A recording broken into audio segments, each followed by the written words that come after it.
سلام بچه‌ها، چطورین؟ امیدوارم حالتون خوب باشه. ستاره فود هستم با یه آموزش کاربردی دیگه اومدم به خونه‌هاتون. امروز میخوام یه غذای ساده، خوشمزه، گیلانی بهتون آموزش بدم که امیدوارم درستش کنید و عشق کنید باهاش. من امروز آموزش باقالی خورش رو دارم. یه غذای گیلانیه، همونطور که گفتم به سبک‌های مختلف درست میکنن.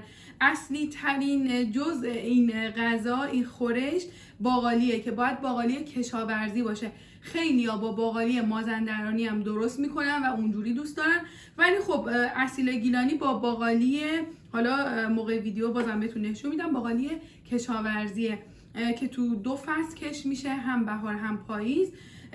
خیلی خوشمزه است، خیلی ساده است. البته بگم یه سری هم هستن کلا غذاهایی که حالا باقالی حبوبات و اینا داره دوست ندارن، ولی واقعا غذای خیلی خوشمزه ایه. تو رستورانا اتفاقا سرو میشه، چون خیلی ها عاشق غذای گیلانی هستن، هم ساده است میگم هم خوشمزه. به عنوان پیش غذا خیلی ها استفاده میکنن، ولی ما گیلانی ها به عنوان یه غذای اصلی ازش استفاده میکنیم، عاشقشیم. کنارش کلی مخلفات دیگه هم داریم مثل ماهیشور که جزو مخلفات گیلانی هاست. کنار باقالی خورش شدیداً میچسبه ماهیشور و ماهیدودی.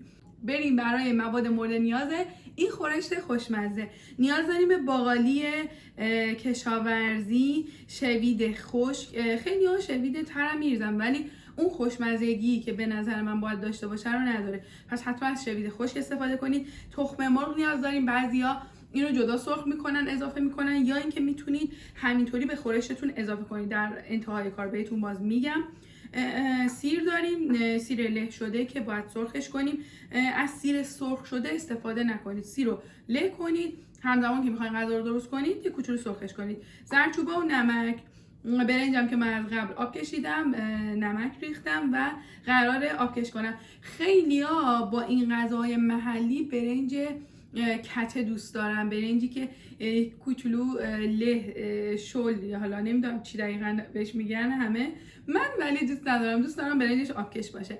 این گوجه هم که میبینید، این ظرف خیلی ها براشون سواله که چیه.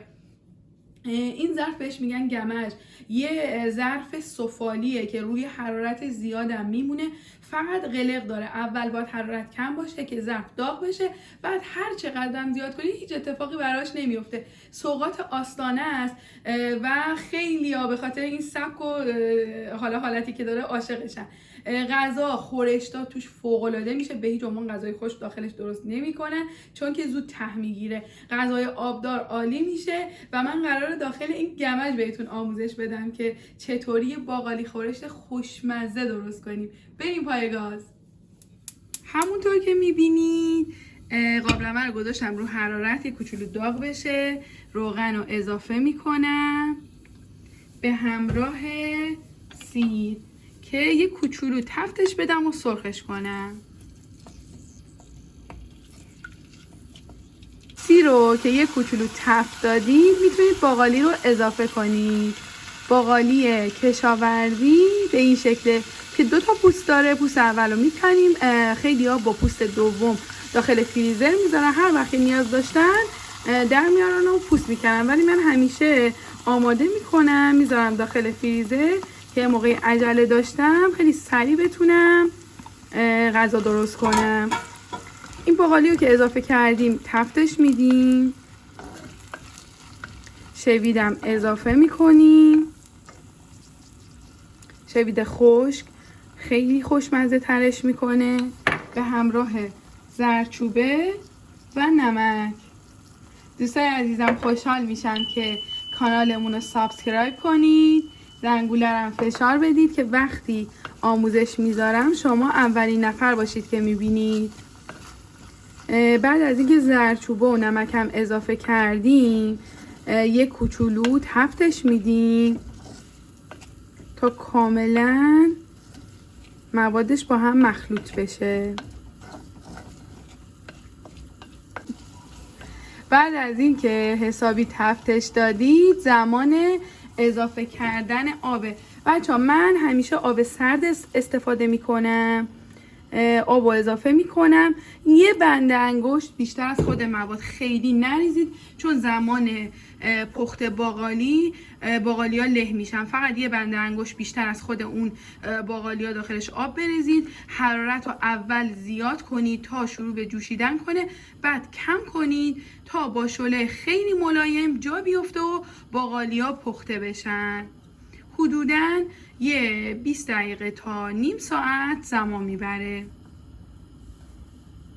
نیازی نیستش که حالا در قابلمه رو حتما ببندید. من همیشه به همین حالت میذارم، حرارت رو زیاد میکنم. وقتی که شروع به جوشیدن کرد حرارت رو کم میکنم تا با شعله ملایم جا بیفته.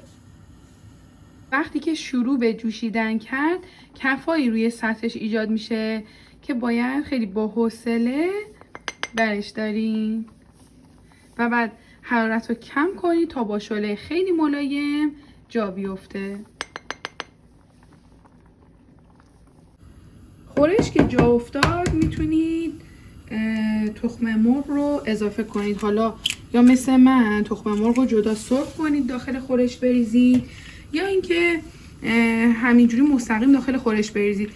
گیلانیان اصولا داخل همین خورش میریزن، من ولی همیشه سرخ میکنم، هم یکم شکلی‌تر میشه، هم اینجوری رو بیشتر دوست داریم. تخم مرغ سرخ میکنم، اضافه میکنم. خورشتمون دیگه آماده است. در کنارش هم میخوام ماهی سرخ کنم. این همون ماهی شوریه که بهتون گفتم. این پولکاشو در آوردم. ماهی شور با نمک و روناس فکر میکنم تمدار میشه، میمونه تا به اون نتیجه دلخواهشون برسه و بعد قابل فروشه که ما آماده میگیریم، خودمون درست نمی کنیم، فقط میگیریم و تمیز میکنیم و سرخش میکنیم. بعد از این که تاب داغ شد و روغن ریختم، ماهی رو داخلش سرخ میکنم. حتما سعی کنید درش رو بذارید، به خاطر اینکه کلا به این سمت اون سمت میپاشه. درش رو بذارید خیلی بهتره. کاملا هم سرخ میشه، بعد میتونید نوشه جان کنید. غذای گیلانی ما حاضر شده. امیدوارم درستش کنید و لذت ببرید. بفرمایید. به همراه مخلفات. اگر این آموزش رو دوست داشتید یادتون نره لایک کنید، سابسکرایب کنید، از ما حمایت کنید. ممنونم ازتون که تا آخر ویدیو همراه ما بودید. تا آموزش بعدی، خدا نگهدار.